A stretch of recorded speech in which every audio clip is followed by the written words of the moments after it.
출애굽기 33장 7절부터 11절까지입니다. 모세가 항상 장막을 취하여 진 밖에 쳐서 진과 멀리 떠나게 하고 회막이라 이름하니 여호와를 앙모하는 자는 다 진 바깥 회막으로 나아가며 모세가 회막으로 나아갈 때에는 백성이 다 일어나 자기 장막 문에 서서 모세가 회막에 들어가기까지 바라보며 모세가 회막에 들어갈 때에 구름 기둥이 내려 회막 문에 서며 여호와께서 모세와 말씀하시니 모든 백성이 회막 문에 구름 기둥이 서 있는 것을 보고 다 일어나 각기 장막 문에 서서 예배하며 사람이 자기의 친구와 이야기함 같이 여호와께서는 모세와 대면하여 말씀하시며 모세는 진으로 돌아오나 눈의 아들 젊은 수종자 여호수아는 회막을 떠나지 아니하니라. 아멘. 기도하겠습니다. 이 시간 저희를 말씀이 있는 자리로 불러 나오게 하심을 감사합니다. 말씀을 펼치고 들으면서 우리가 주 앞에서 십자가 앞에서 어떠한 자인가라는 사실이 낱낱이 드러나게 하시옵시고 정말 이 세상에 살아가면서 불의함밖에 없다는 그러한 우리의 솔직한 그 모습으로 그 심령으로 주 앞에 나와지는 저희가 되게 해 주시옵소서. 예수님 이름으로 기도합니다. 아멘. 오늘 본문은 모세가 장막을 가져다가 이스라엘이 거하고 있는 진 밖에 치고 그것을 회막이라 이름하는 것으로 시작이 되고 있습니다. 회막은 성막과 같은 말입니다. 성막을 말하는 것인데 의미가 좀 다릅니다. 성막이라고 하는 건 이제 하나님께서 계시는 거룩한 곳 그런 의미로 사용이 되어진다면 회막은 하나님을 만나는 곳, 하나님과 만난다 이런 의미로 사용됩니다. 그렇게 모세가 회막을 치는데 이스라엘의 진 밖에 회막을 쳤다 그러죠. 7절 보실까요? 모세가 항상 장막을 취하여 진 밖에 쳐서 진과 멀리 떠나게 하고 회막이라 이름하니 여호와를 앙모하는 자는 다 진 바깥 회막으로 나아가며 그렇게 얘기합니다. 하나님과 만난다는 그런 의미로 이제 회막이라고 한다면은 회막은 진 바깥에 치는 것보다도 이스라엘이 거주하고 있는 그 천막 진 안에 치는 것이 더 낫지 않겠습니까? 이스라엘이 거주하고 있는 진 안에 회막이 있는 것이 멀찍이 떨어져서 바깥에 치는 것보다도 편리한 거예요. 여호와를 앙모하는 자는 진 바깥 회막으로 나아갔다 이렇게 얘기하고 있는데 진 안에다가 회막을 쳤으면 굳이 진 밖으로 나가야 될 그런 번거로운 일이 필요 없지 않겠습니까? 그런데 진 밖에 회막을 친 것은 이 모세가 회막에 담긴 그 하나님의 취지를 알았기 때문이다. 일단 그렇게 우리가 좀 이해할 수가 있습니다. 자, 회막이 하나님과 만나는 곳 이렇게 얘기를 했을 때에 아무나 회막에 들어가서 하나님을 만날 수 있는 것이 아니거든요. 일단 우리가 그것을 생각을 하셔야 합니다. 결국 이 모세가 진 밖에 회막을 치고 있는 취지가 뭐냐면은 하나님을 만나는 곳이라는 회막을 쳐놓고 이 회막에 누구도 들어가서 하나님을 만날 수가 없다. 결국 이 사실을 보여주는 의미가 되는 겁니다. 이스라엘 안에 회막을 치지 않고 밖에 치는 것도 하나님은 이스라엘과 만나주지를 않으시는 분, 이걸 회막을 통해서 보여준다고 할 수가 있는 거죠. 그 앞에 지난주에 살펴봤던 그 내용에서도 모세에게 하나님 약속의 땅으로 올라가라 해놓고 난 같이 안 간다 이렇게 얘기를 하셨단 말입니다. 결국에 뭐냐면 이스라엘은 하나님과 함께할 수 없는 불의한 존재, 하나님이 함께하면은 진멸하실 수밖에 없는 그러한 존재, 이런 의미가 있는 겁니다. 때문에 이스라엘이 회막에 들어가서 나 만나겠습니다 이렇게 했다면은 결국 하나님을 만나는 게 아니고 죽임을 당할 수밖에 없는 그런 그 처지에 있는 것이 이스라엘이다. 이렇게 했을 때에 회막의 용도라고 하는 것은 다 나와라 만나줄게 이런 의미가 아니고 이스라엘을 향해서 너희는 나를 만날 수가 없어. 오히려 그렇게 이제 드러내주고 보여주는 그런 용도, 그런 의미라고 우리가 볼 수가 있는 겁니다. 결국 생각해 보면은 회막의 용도가 인간의 생각과는 전혀 반대로 나타나고 있는 것이죠. 회막을 모세가 친단다, 모세가 회막 친단다 그러면은 생각할 때에는 이제 회막이 하나님을 만나는 곳이 회막이 우리 가운데 있으니까 야 우리가 나가가지고 하나님 만나고 기도하고 그러면 되겠네 이렇게 쉽게 생각할 수가 있는 것이죠. 근데 회막을 중심으로 상황이 그렇게 되어지지를 않고 있는 거예요. 오히려 안 된다. 가로막아 버리는 그런 상황이 되어버리는 것입니다. 8절에 보면 그렇게 얘기합니다. 모세가 회막으로 나아갈 때에는 백성이 다 일어나 자기 장막문에 서서 모세가 회막에 들어가기까지 바라보며 이렇게 얘기하죠. 회막에 들어간 사람은 모세 한 사람밖에 없어요. 모세만 들어갑니다. 백성들은 일어나가지고 자기 장막문에서 자기 천막을 쳤는데 그 자기 천막문에서 모세가 회막에 들어가는 그냥 구경만 하고 있는 그런 입장이 있는 겁니다. 같이 따라갈 수가 없는 거예요. 그냥 구경만 하는 그런 입장인 거예요. 또 뒤에 9절 보십시다. 모세가 회막에 들어갈 때에 구름 기둥이 내려 회막 문에 서며 여호와께서 모세와 말씀하시니 모든 백성이 회막 문에 구름 기둥이 서 있는 것을 보고 다 일어나 각기 장막문에 서서 예비하며 이렇게 되어 있습니다. 모세가 회막에 들어갈 때에 구름 기둥이 내려서 회막 문에 서고 여호와께서 모세와 말씀을 합니다. 백성들은 뭐 하느냐? 자기 장막문에 서서 예비를 하는데 회막문에 구름 기둥이 서 있는 것을 보고 예비를 한다. 이렇게 되어 있잖아요. 자, 백성들 눈에는 이제 구름 기둥이 서 있는 것을 보고 어떤 신비롭고 또 하나님의 인자심 나타내는 영광스러운 장면 이렇게 보였을 수도 있습니다. 이 구름 기둥이라고 하는 것은 하나님께서 이스라엘에게 함께 하시고 또 그들이 가야 될 길을 인도하고 계신다는 걸 보여준 증표였죠. 광야에서. 그런 구름 기둥이 회막에 세워진 것은 결국 어쨌든 하나님께서에게 나타나셨다. 이런 증표가 되는 거예요. 그래서 멀리서 구름 기둥을 보고 예비를 하고 있단 말입니다. 이건 아마 우리도 다르지 않지 싶습니다.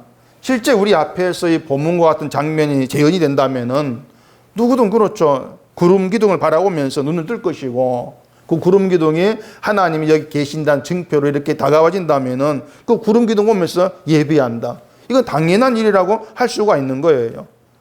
그렇기 때문에 이스라엘이 구름 기둥을 보고 예비했다는 말이 별로 그렇게 대수롭지 않게 생각될 수가 있습니다. 단지 이스라엘 예비했구나, 예비했네 넘어갈 수가 있죠. 근데 이게 그렇게 간단한 문제가 아닌 겁니다.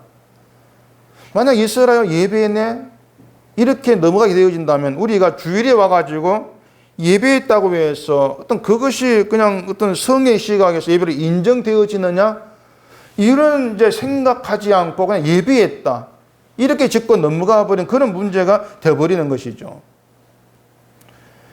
구름 기둥이 회막에 서 있다는 것은 어쨌든 신비로운 현상으로 보여질 수가 있습니다. 근데 이스라엘에게는 이 구름 기둥이 다른 의미로 다가와줘야 돼요.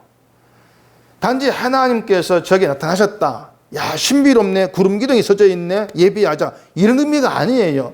다른 의미로 그 구름 기둥이 다가와줘야 한단 말입니다. 왜 그런가 하면은 하나님이 이스라엘을 광야로 인도하시면서 구름 기둥과 불 기둥 함께 하면서 그들의 갈 길을 인도를 하셨습니다.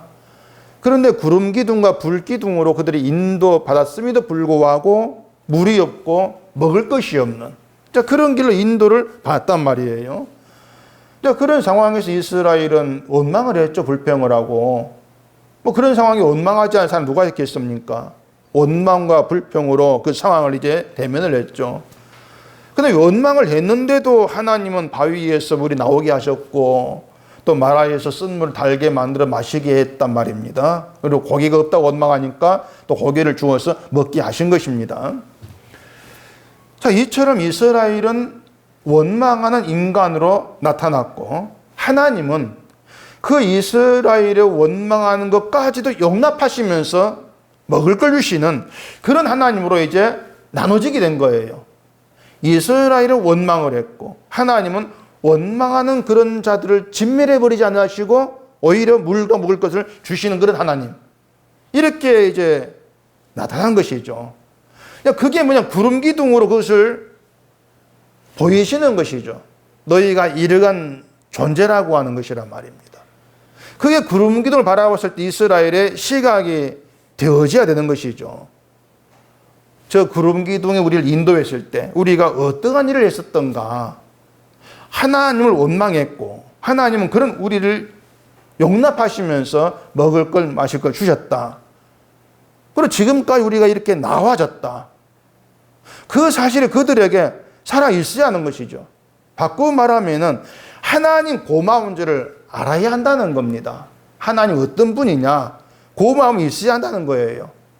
만약에 하나님을 향한 고마움이 없다면은 결국은 그들이 지금 어떻게 존재하고 있는지 의미도 알 수 없는 것이고, 이걸 알지를 못하게 되어진다면은 지금 당장 내가 힘들다, 어렵다, 이런 걸 가지고 다시 원망하는 그런 길로 나아갈 수밖에 없는 것이죠.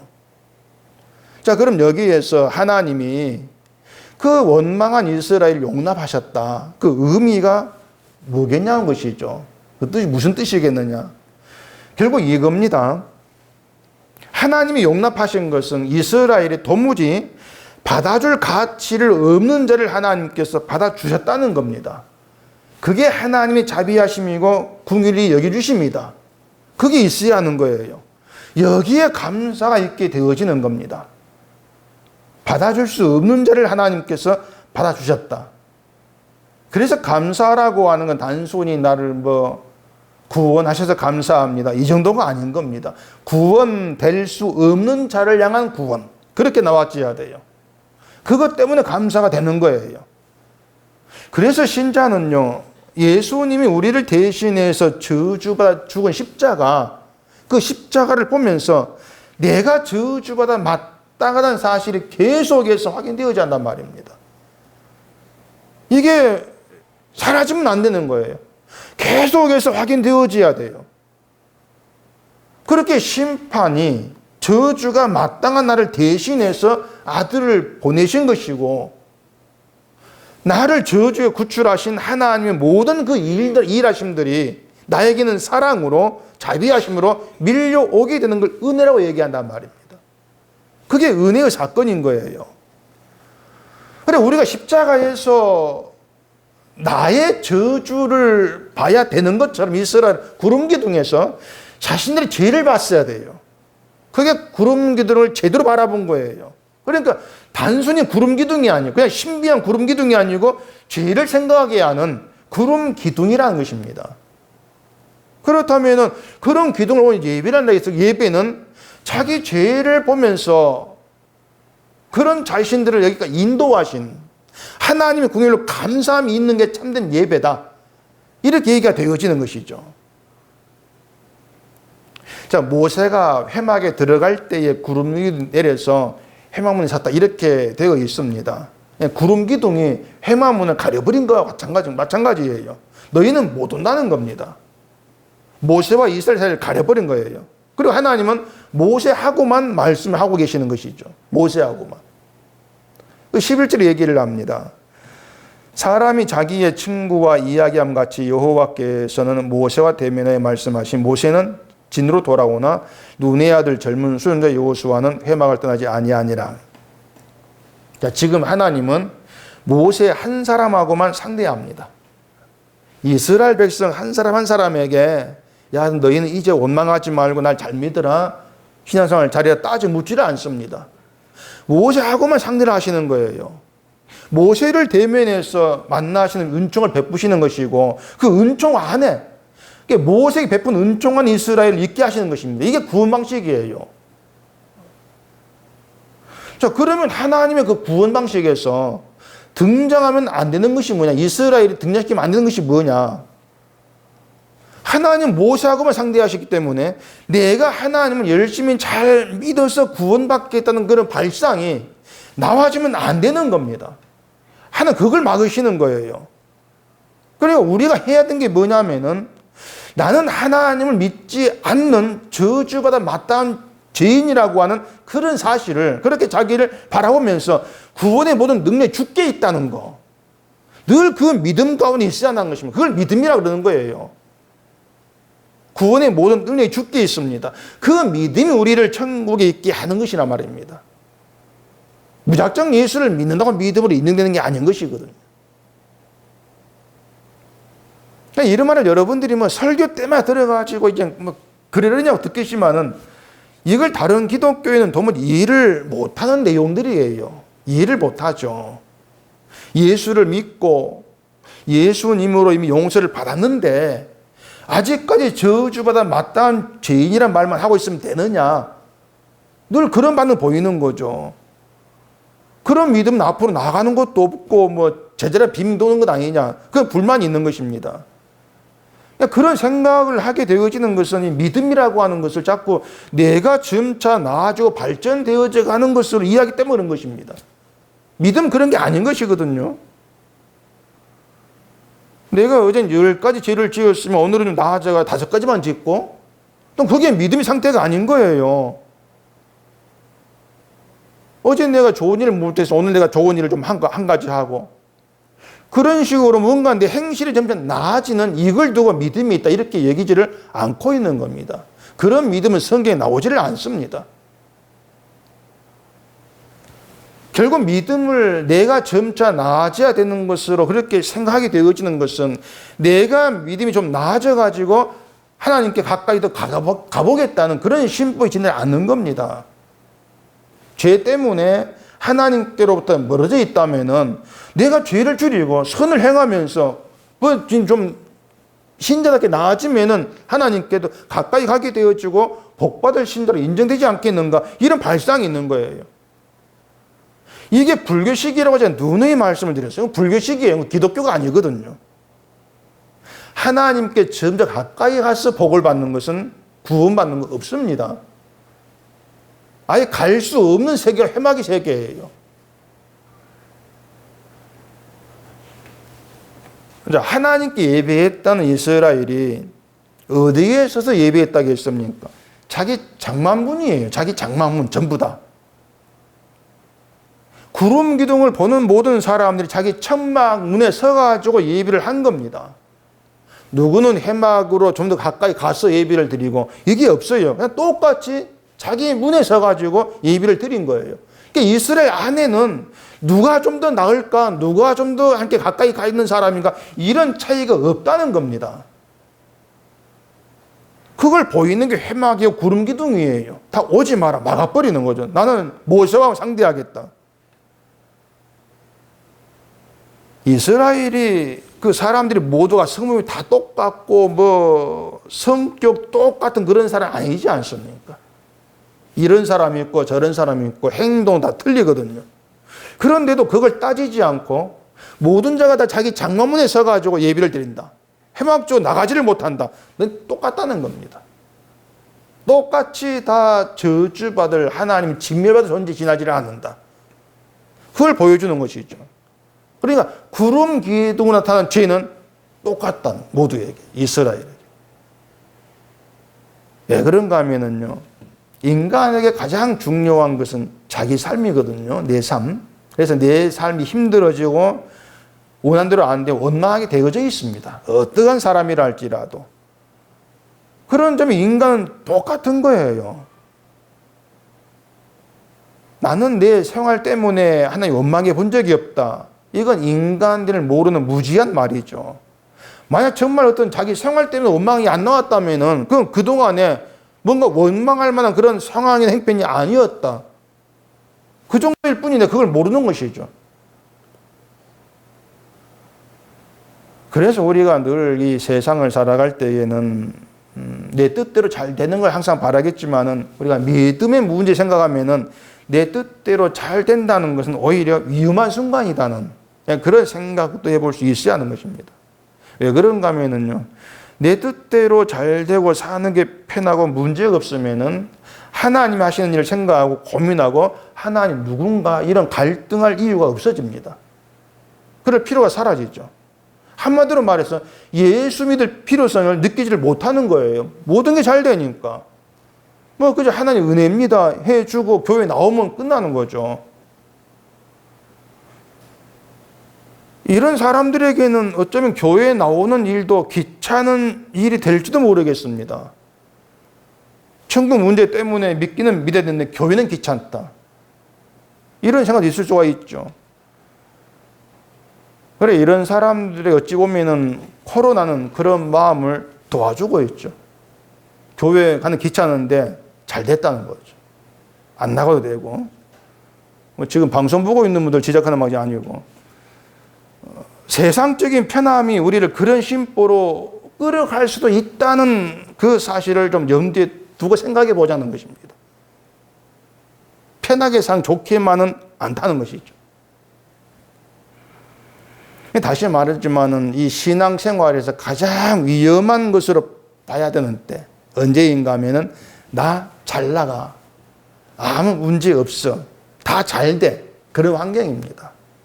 그게 위험한 순간이다. 그런 생각을 좀 해줄 수 있어야 되는 거예요. 그래서 하나님이 우리를 어떠한 그 식으로 어떤 삶으로 끌어가시든 이스라엘의 구름 기둥을 보는 것처럼 예수님이 피 흘리신 십자가를 볼 수 있어야 되죠. 그게 신자됨이니까. 편하면 편한 가운데에서 힘들면 힘든 가운데에서 십자가를 보게 되어지면은요, 하나님과 함께 할 수 없는 자, 구원될 수 없는 자, 늘 그렇게 내가 드러나는 걸 알 수가 있습니다. 그러면 내 힘이 아니고 주의 힘으로, 주의 능력과 주의 은총으로 내가 오늘을 산다. 그런 깨달음이 있게 되어지는 것이고, 그게 감사가 되는 거예요. 주의 능력으로, 주의 은총으로 오늘 살았다. 그게 감사죠. 그게 믿음이에요. 이런 믿음이 있는 자를 신자라 이렇게 부른단 말입니다. 그래서 성령이 우리에게 오시고 또 믿음에 대해서 알아갈수록 우리 안에 자리하게 되어지는 것은요, 내가 믿는다고 했던 것 다 엉터리구나, 다 가짜였구나, 이게 자리하게 되어지는 겁니다. 내가 믿는 게 없었거든요. 그동안 내가 믿음으로 삼다시고 했던 것들이 그냥 날 위한 어떤 종교생활이었을 뿐이지 믿음이 아니었다. 이걸 알게 되는 것이고, 이걸 알게 되니까 믿음이 없는 자로 주를 바라보게 돼요. 지금까지 믿어본 적이 없는 자로. 그렇게 주를 바라보기 때문에 결국은 내가 지금 주를 바라보게 되진 그것까지도 하나님 은총으로 밀려오는 거죠. 그게 믿음이라면 이것도 하나님께서 내게 은총을 허락하신 선물, 믿음이다. 선물이다. 이렇게 봐지기 때문에 내가 지금 예수를 바라보게 되어지고 예수를 내 구주로 인정하게 믿게 되어진 것 같지도 모두 감사가 되는 거예요, 그것이. 그게 믿음의 세계란 말입니다. 주께서 허락한 믿음이 나를 예수께서 피 흘린 십자가로 이끌어갔습니다. 나를 이 자리에 이끌어낸 것은 믿음입니다. 주의 믿음입니다. 주의 일하심입니다. 이렇게 고백하게 되어지는 것이 주로 인해 감사하는 믿음의 세계라 이렇게 얘기가 되어지는 겁니다. 그래서 제가 여러분께 말씀을 드리고 싶은 것은 정말 나는 믿는다는 것을 시작하지 마시라는 겁니다. 나는 믿는다라는 생각에는 믿고 싶어도 믿을 수 없는 인간의 무능이라는 게 없어요, 거기에는. 난 믿으니까.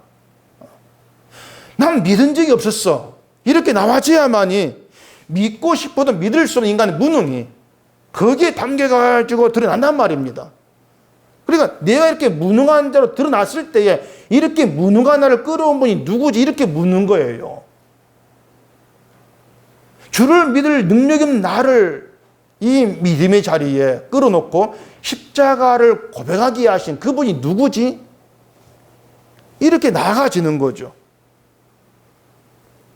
그래서 예수를 주로 고백하게 되는 그 순간도 나를 믿음으로 이끄시는 주의 일하심 덕분이라는 그런 은총이 우리에게 살아있게 되어지는 것이고, 그 은총이 감사가 되는 거예요. 근데 나는 믿는다 해버리면은 결국에는 그런 어떤 무능함이 없는 것이고 나를 이끄시는 주의 은총도 사라지는 것이고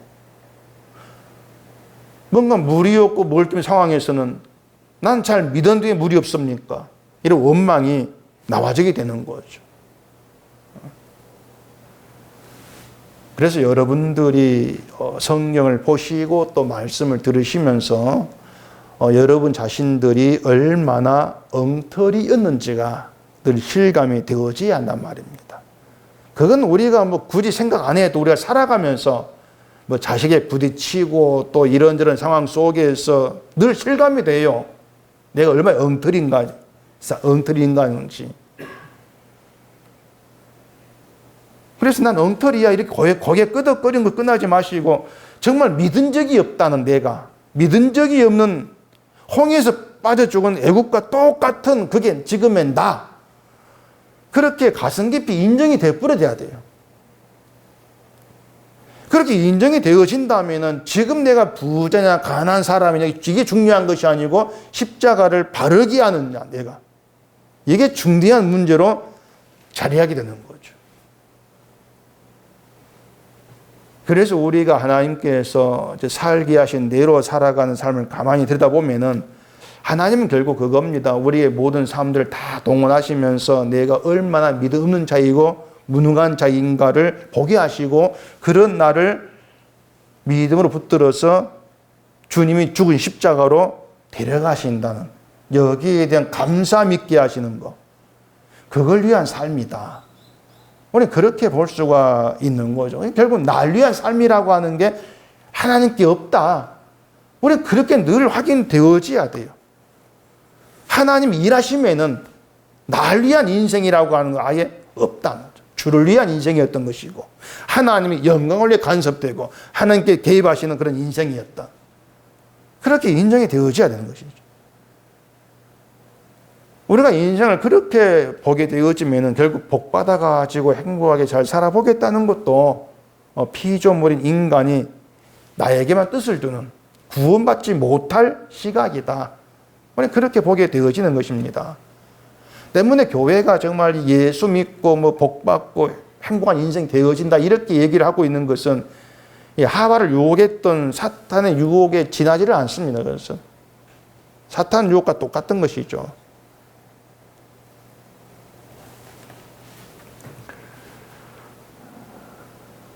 주의 뜻대로 주께서 우리를 이끄신다. 이게 주님께서 주시는 평강입니다. 그것이 이러한 평강을 우리가 배우면서 주로 인해 감사가 있게 된다면 그게 가장 잘 사는 것일 거예요. 그게 참 잘 사는 거다. 이건 제가 자신 있게 드리는 분명한 사실입니다.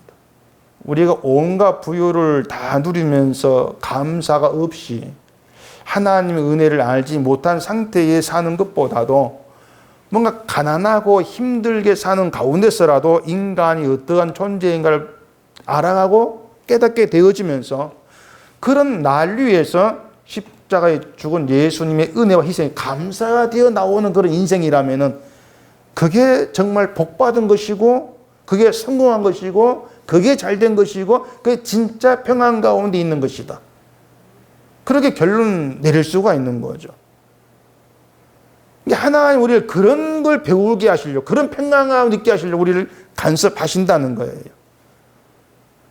평생을 예수를 믿어도 내가 죄인이라는 심판받을 존재라는 그 사실에 눈을 뜨지 못하고 구원될 수 없는 자라는 것도 알지 못하고 세상과 상관없이 예수의 피에 은혜로 감사하게 되는 믿음의 자유를 누리지를 못하고 죽는다면 그게 정말 버림받은 거죠. 그게 버림받은 것이고 그게 심판이에요. 그게 저주예요. 그 자체가.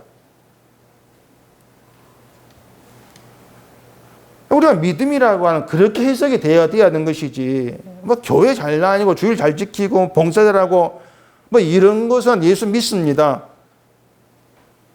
그렇게 얘기할 수가 없는 거예요.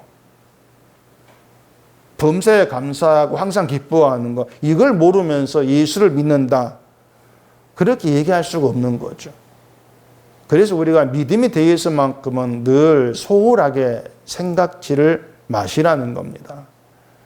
뭐 집에 돌아가서야 뭐 그런 문제 생각할 겨를도 없겠지만은 설교를 듣는 지금만이라도 정말 이 믿음에 대한 만큼은 중요한 문제로 받아들여야 돼요.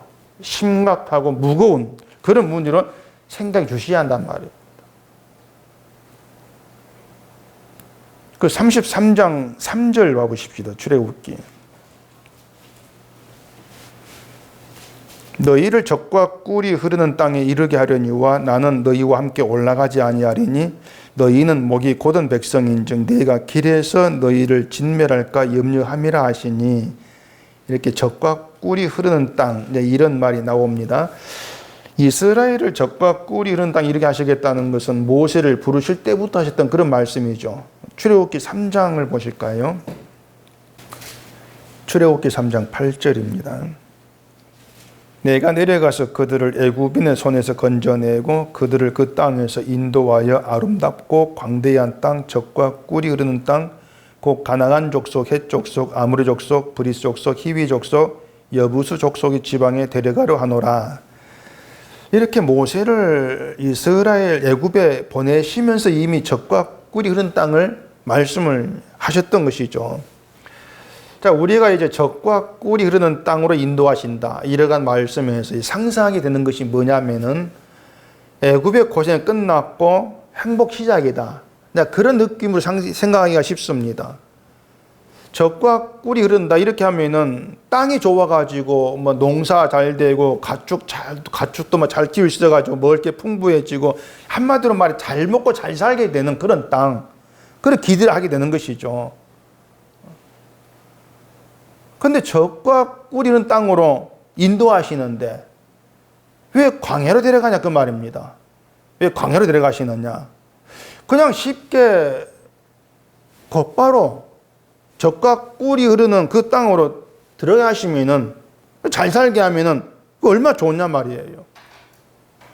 근데 광야로 데려가셔가지고 40년간 거기에 광야에서 고생하게 하시는 것이죠. 적과 꿀이 흐르는 땅으로 바로 데려가지 않고 광야를 거치기 위한 그 뜻이 무엇일까?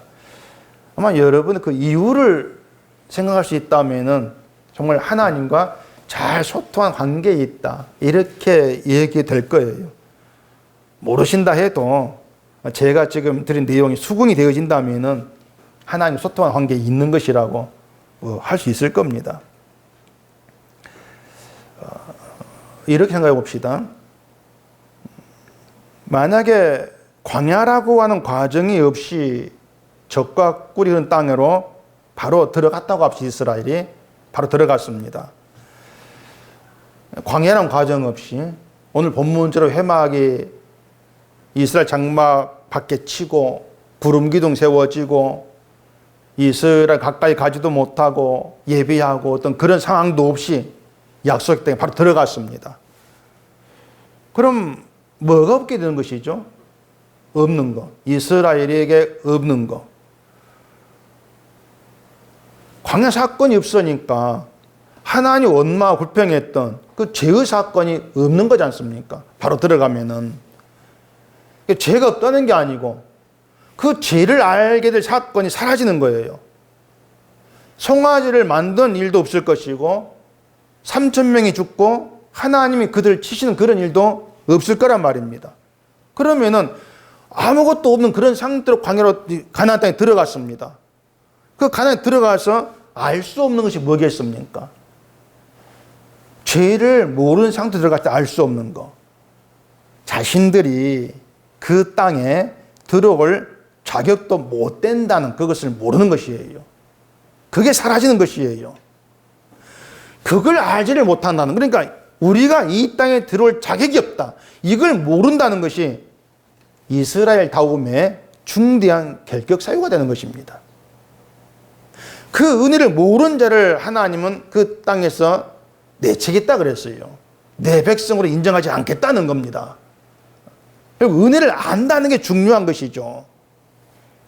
자, 적과 꿀이 흐른 땅에서 농사 짓고 부자가 되어가지고 잘 산다고 해보십시다. 애국보다 좋은 땅에서 농사할 때마다 막 풍년이고 뭐 그러죠. 포도송이 하나가 두 사람 어깨 멜 정도로 막 그런 그림 있지 않습니까? 막 그런 땅이 부자가 됐다고 하십시다. 그러면은 그런 삶의 풍요로운 감사가 얼마나 이어질까요? 얼마나 지속되겠습니까? 감사가 계속 이어지려면 해마다 더 나아져야 돼요. 수확이. 더 많아져야 돼요. 작년에 100가마 수확했는데 올해는 900가마 수확했다. 작년보다 못하네. 뭔가 잘못된 실패했네. 감사가 없게 되지 않습니까? 그렇다면 적과 꿀이 흐르는 땅, 의미가 사라지는 거예요.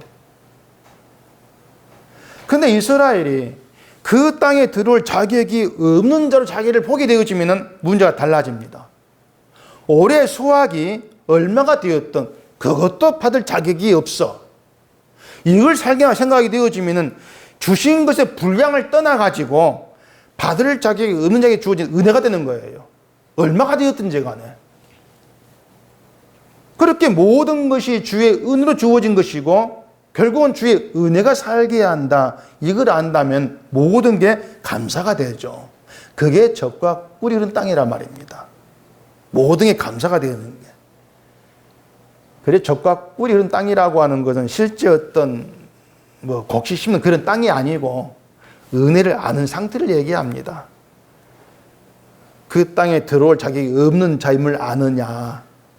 그걸 의미하는 거예요. 땅이 비옥고 좋은 그걸 말한 것이 아니고. 따라서 오늘 우리에게 적과 꿀이 흐르는 땅은 뭐겠습니까? 그리스도 안의 세계가 적과 꿀이 흐르는 땅이죠. 우리에게는. 예수 안이. 왜냐하면 예수 안에서 모든 게 은혜거든요. 그 예수 안에 있을 자격이 없는 자를 주님의 은혜로 우리를 집어넣지 않습니까? 그 안에 모든 게 은혜예요. 예수 안에서는 실망하고 낙심할 것도 없고 내가 자랑하고 나를 우월해질 것도 없는 세계란 말입니다. 그래서 한 가지죠. 어린 양 피로 죽음에서 건진받았고 죄 보응을 받는 게 마땅한 자가 하나님의 은혜로 지금 들어온 땅이다. 예수 안이. 그렇기 때문에 하나님의 은혜 하나로 모두에 충만해지는 그 상태를 말하는 거예요. 그게 적과 꿀이 흐른단 말입니다. 이러한 신자됨을 아무것도 아닌 세상 것 때문에 놓치고 잃어버린다면 그보다 더 안타깝고 심각한 분이 없지 않겠습니까? 이런 복된 신자됨을. 적과 꿀이 흐른 땅에 이르게 하시겠다 말씀하셨고 이스라엘이 어떤 방식으로 인도하셨던가 이걸 염두에 두면서 과연 하나님 이스라엘을 어떤 이스라엘 되게 하시려고 일하시는가 이걸 생각해 보시면 되는 겁니다. 이스라엘을 향한 그 뜻이 오늘 우리를 신자로 부르신 하나님 뜻과 같은 거예요. 하나님 뜻은 구원될 수 없는 자를 구원하시고 지옥 갈 자를 천국 백성 되게 하신 은혜를 아는 자 되게 하겠다. 그겁니다. 은혜를 아는 자 되게 하겠다. 그 은혜를 나타내고 전달할 도구로 우리를 부르신 것이기 때문에 우리가 원한 삶을 주지를 않습니다. 은혜를 위해서. 이스라엘을 광야로 인도하시면서 죄가 드러나게 하신 것처럼 우리가 원하지 않는 그런 길로 끌어가시면서 죄를 보게 하시는 거죠. 목이 곧다는 그게 나다는 걸 알게 하는 거죠. 그렇게 죄를 아는 자로 십자가의 세계로 데려가신단 말입니다. 그리고 십자가 안에서 주의 은혜 그 하나만으로 항상 기뻐하고 범사에 감사하게 하시면서 적과 꿀이 흐르는 복된 삶을 살게 하시는 것. 그렇게 하나님의 영광됨, 여호와께서 베푸신 은혜와 자비하심 이걸 나타내게 하시는 겁니다. 그게 예수 안에 부름받은 신자됨이에요. 우리가 이런 삶에 눈을 떼야 되는 것이죠. 예수 안에 적과 꿀이 흐르는 복된 땅이다. 결국은 예수 안에 있다는 자체가 세상의 어떤 삶에서도 낙심과 실망이 아니고 감사와 기쁨 나오게 만들어낸다. 그게 신자됨이다. 그걸 위해서 우리가 부름받았다. 이걸 생각한다면은 하나님이 나를 이끌어 가시는 것 자체가 우리에게 평안이에요. 가벼움이고 모든 거 주께 맡겨놓고 끌려가면 되는 거죠. 끌려가면서 힘들고 아플 때 주를 바라보면 되는 것이고, 왜 그러십니까? 그 뜻을 깨달아가면서 이것이군요. 그렇게 감사와 기쁨 나와지게 되는 것이고, 그런 신자됨에 마음을 두시면 주를 바라보는 우리가 되기를 바랍니다. 기도하겠습니다. 우리 아버지 하나님, 살아가면서 늘 실감하게 되어지는 것은, 내 뜻대로 되는 것은 아무것도 없다는 겁니다. 이 모든 것이 우리를 은혜로 이끄시고 은혜를 알게 하시고 은혜를 나타내게 하시는 하나님 일하심인 것을 말씀을 들으면서 알게 되어집니다. 세상을 보면서 은혜를 잃어버리는 그런 것이 아니고, 예수 안에서 이 땅 어떤 일에서도 실망과 낙심이 아니고 주님의 일하심 때문에 기쁨과 감사가 있는 저희가 되도록 성령으로 우리 심령을 다스려 주시옵소서. 예수님 이름으로 기도합니다. 아멘.